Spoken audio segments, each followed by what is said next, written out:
moment. We're doing a speed dating sort of thing here. We're moving around every 10 or so minutes, and we're talking about the 4 poems that we had to study from William Blake. We've got Andrew here. He's going to talk about the William Blake poems today. I'm going to start with Blake today. Andrew introduced very interesting provocation about time travel, etc.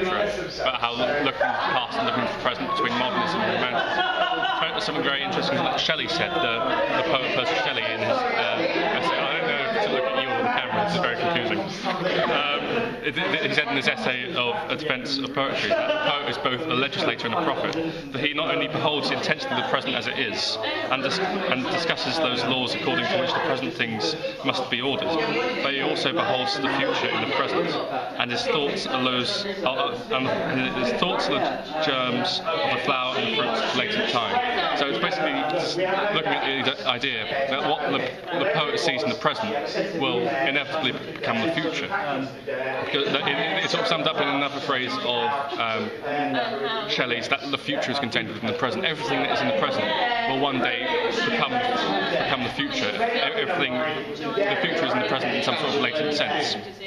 So that's what the poet essentially does. The poet looks at the present in a sort of using a particular methodology and exposes the incoherences of the present time, and almost transposes it into a sort of utopian vision of the future, or a dystopian use of the future. So, shall we talk about the Chimney Sweepers first? Yeah. Okay, good. What did you think? Because I need to have a conversation, because otherwise I'll just ramble. Where is this? I've got the poem's oppressive. The poem is oppressive. Very oppressive. And that obviously, like, you're really, having to sort of be submissive to get through life, and basically just working, and then you die. Yeah. I've got that.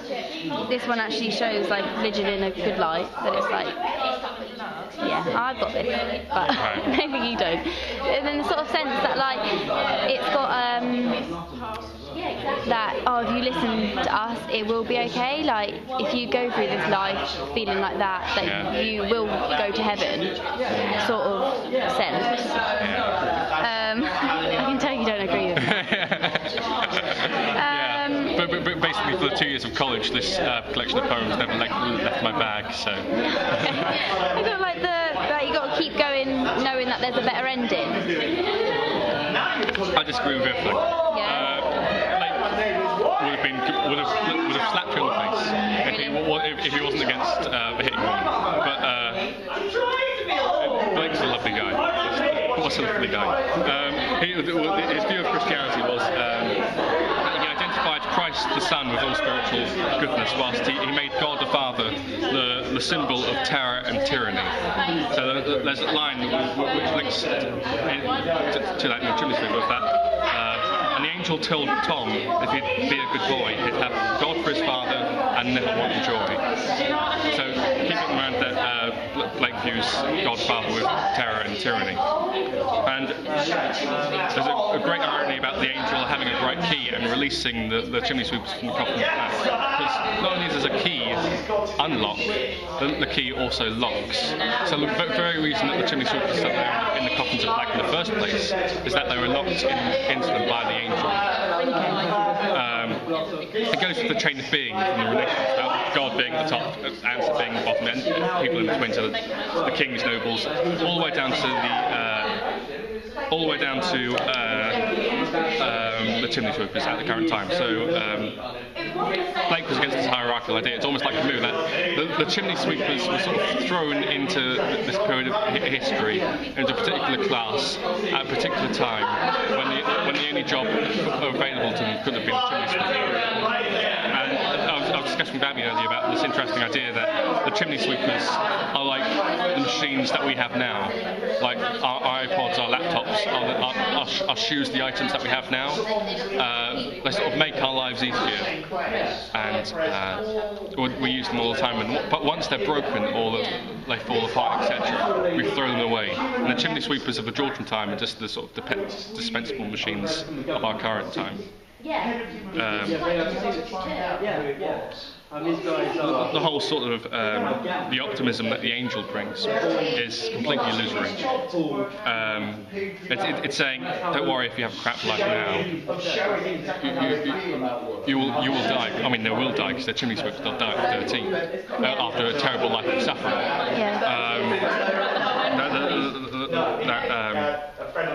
So yeah, Blake stood for civil rights. He wanted the children to have a better life. He wanted to release them from this life of suffering.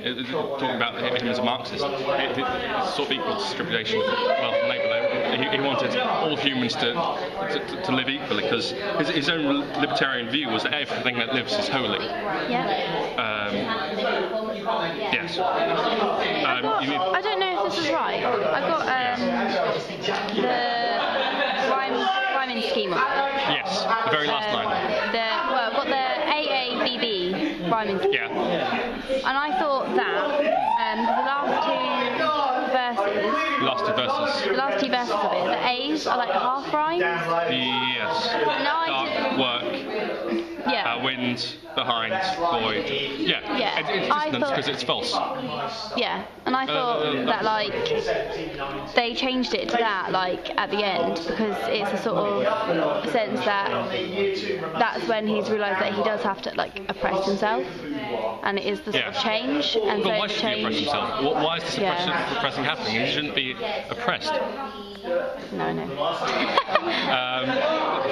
There's something that Peter Ackroyd says about religious imagery in some English poems, that the equivalence between the material, so the real world, and ideal, which is the religious world, can lead to irony as well as pathos, parody as well as melancholy.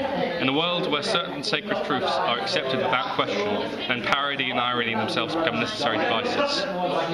It's a form of criticism.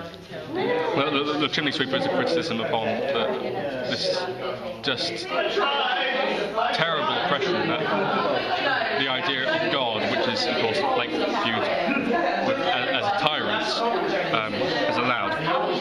No, the inequality of Blake's time was horrendous, and that's why Blake wrote poems like he did, because there's something that Hitchens said about writing. Only write if you feel that you have to. Like you would die if you could not write a line. And that's what Blake felt. He felt that, going back with Shelley's idea about the future being intended present, he saw the inequalities and the hypocritical religion of his time, and went, I have to close. Sorry. No, what was I going to say? So talking about Blake had to write because he saw the inequality and hypocritical religion of his time and went, that's not right. So that was his mission, I suppose. There we go. Thanks.